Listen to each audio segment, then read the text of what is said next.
दोस्तों, अगर आप 90 के दशक में पैदा हुए होंगे तो आप इस लाइन को जरूर ही जानते होंगे। लिखते लिखते लव हो जाए। कुछ याद आया? इस ऐड को आपने भी बचपन में टीवी पर जरूर देखा होगा और जिस पैन के लिए ऐड बना उससे आपने लिखा भी होगा। जी हाँ, हम बात कर रहे हैं रोटोमैक पैन की। पर क्या आप ये बात जानते हैं कि इस पैन बनाने वाली कंपनी ने किया था 3700 करोड़ का स्कैम? कौन था स्कैम का मुख्य आरोपी? कैसे हुआ इतना बड़ा स्कैम कामयाब? क्या है रोटोमैक स्कैम की पूरी कहानी? इन सारे सवालों के जवाब हम आपको आज की इस वीडियो में देंगे, इसलिए वीडियो को अंत तक जरूर देखिएगा। और वीडियो शुरू होने से पहले अगर आप इस चैनल पर नए हैं या आपने अभी तक इस चैनल को सब्सक्राइब नहीं किया है तो चैनल को सब्सक्राइब करना, बेल आइकन दबाना ना भूलें ताकि हमारे चैनल की कोई भी वीडियो आपसे मिस ना हो जाए। चलिए सबसे पहले आपको बता देते हैं रोटोमैक कंपनी की शुरुआत कैसे हुई, किसने की थी इसकी शुरुआत। तो दोस्तों, गुजरात के एक बिजनेसमैन थे जिनका नाम था मनसुख कोठारी और ये बिजनेसमैन गुजरात से निकलकर कानपुर चले गए थे। अब वहां जाकर इन्होंने पान मसाले के बिजनेस की शुरुआत की और इस कंपनी का नाम था पान पराग। जी हाँ, हमें पता है आपने इस कंपनी के बारे में जरूरी सुना होगा क्योंकि ये कंपनी बहुत ही ज्यादा एडवर्टाइजिंग कराया करती थी। 1985 में भारत की इकलौती ऐसी कंपनी थी जिसने सबसे ज्यादा एडवर्टाइजिंग की थी। इन्होंने अपनी एडवर्टाइजिंग के लिए शम्मी कपूर को हायर किया था और इनकी एडवर्टाइजिंग की टैगलाइन थी, बारातियों का स्वागत तो पान पराग से होना चाहिए। मनसुख कोठारी के दो बेटे थे, विक्रम कोठारी और दीपक कोठारी। अब ये दोनों ही अपने पिता के बिजनेस में पूरी तरह मदद किया करते थे और कुछ सालों बाद मनसुख कोठारी ने अपने पूरे बिजनेस का दारोमदार अपने दोनों बेटों के हाथों में सौंप दिया। अब हाथों में बिजनेस आने के बाद विक्रम कोठारी ने ऑब्जर्व किया कि स्टेशनरी के बिजनेस में काफी ज्यादा स्कोप है और यही सोचने के बाद उन्होंने 1992 में रोटोमैक कंपनी की शुरुआत की। अब कुछ वक्त तक तो सब कुछ सही चला, लेकिन 7 साल बाद यानी कि 1999 में कंपनी का बंटवारा हो गया और इस बंटवारे में जहां दीपक कोठारी को पान पराग का बिजनेस मिला, वहीं विक्रम कोठारी को रोटोमैक के साथ कुछ ऐसी कंपनीज मिली जो इंपोर्ट और एक्सपोर्ट का बिजनेस किया करती थी। अब रोटोमैक बिजनेस का पूरा कंट्रोल अपने हाथ में आने के बाद विक्रम कोठारी रोटोमैक को पूरी दुनिया में फैलाना चाहते थे। वो इसे एक इंटरनेशनल ब्रांड बनाना चाहते थे और उन्होंने ऐसा किया भी। देखते ही देखते उन्होंने अपना बिजनेस दुनिया के 38 देशों में फैला दिया।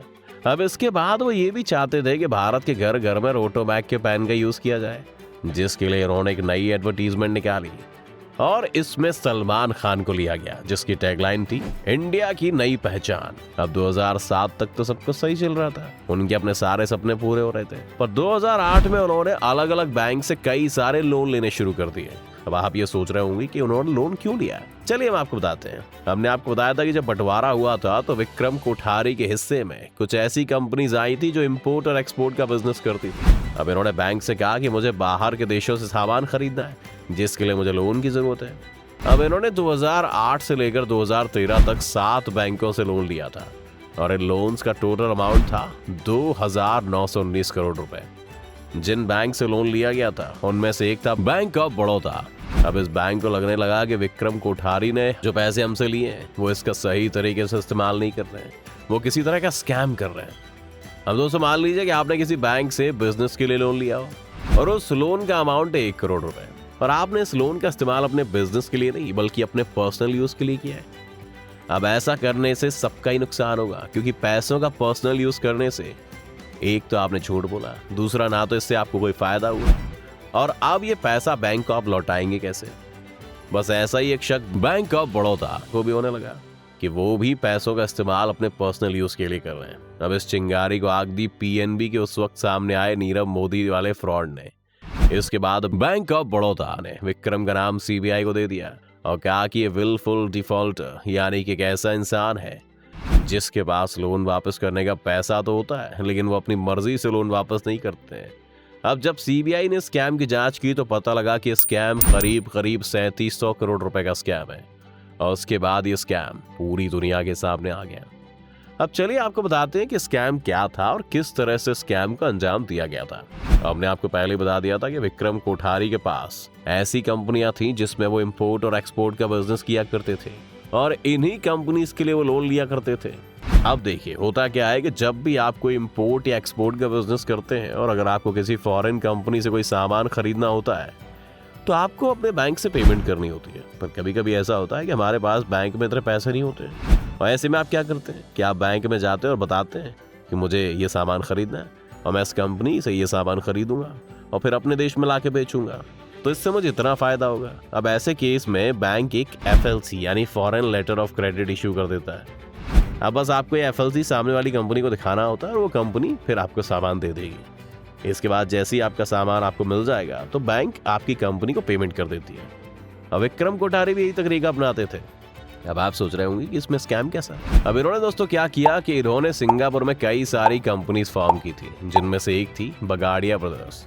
अब ये बैंक को बोलते थे कि मुझे बगाड़िया ब्रदर्स से सामान खरीदना है, और फिर बैंक बगाड़िया ब्रदर्स को पे कर देता था और फिर बगाड़िया ब्रदर्स ये पैसा विक्रम को दे दिया करता था। साथ ही हम आपको ये भी बता देते हैं कि बगाड़िया ब्रदर्स विक्रम की बनाई हुई शेल कंपनी थी।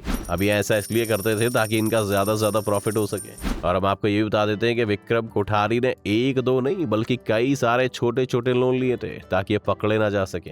अब अगर हम आपको एक लाइन में बताएं तो यही होगा कि इन्होंने मनी लॉन्ड्रिंग की थी, जिस वजह से इन्हें पकड़ लिया गया था।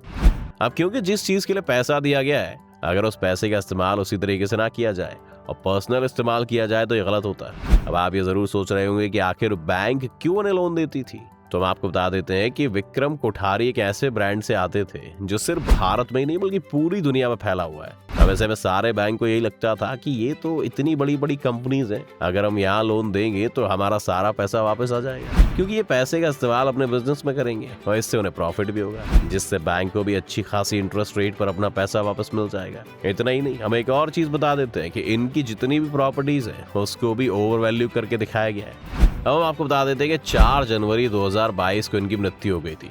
इनका बेटा राहुल कोठारी आज भी जेल में सजा काट रहा है। अब ये कानपुर जेल में बंद है। 14 राष्ट्रीय बैंक से 4000 और 3500 रुपए की इनकी बैंक देनदारी है। इन्होंने गलत दस्तावेजों के आधार पर बैंकों से करोड़ों रुपए का लोन लेकर घोटाला किया है। और ऑटोमैक कंपनी के खिलाफ इससे पहले CBI भी इलाहाबाद बैंक से 36 करोड़ की धोखाधड़ी के मामले में मुकदमा दर्ज कर चुकी है। इसके अलावा बैंक ऑफ बड़ौदा से 456 करोड़ रुपए और फ्रॉस्ट इंटरनेशनल द्वारा 3592 करोड़ रुपए के लोन की धोखाधड़ी करने का आरोप है। इनके खिलाफ सीरियस फ्रॉड इन्वेस्टिगेशन ऑफिस द्वारा करवाई जा रही है। कोरोना वायरस इन्फेक्शन और लॉकडाउन के आधार पर राहुल कोठारी ने अपनी तबीयत का हवाला देते हुए अंतरिम जमानत पर रिहा करने की मांग की है। कोर्ट ने CBI को जल्द से जल्द जांच पूरी करने का निर्देश दिया है। तो दोस्तों, ये थी भारत में पैन किंग कहे जाने वाले विक्रम कोठारी के अर्श से लेकर फर्श तक की कहानी। शायद इन्होंने लालच ना किया होता तो आज इनका परिवार पूरी शान और शौकत के साथ अपनी जिंदगी बिता रहा होता। तो दोस्तों, आज की वीडियो में बस इतना ही। उम्मीद है आपको आज की इस वीडियो से काफी कुछ सीखने को मिला होगा। अगर आपको वीडियो पसंद आई हो तो इस वीडियो को जरूर लाइक करें, और अगर आप इस चैनल पर नए हैं तो जाने से पहले चैनल को सब्सक्राइब करना भी ना भूलें।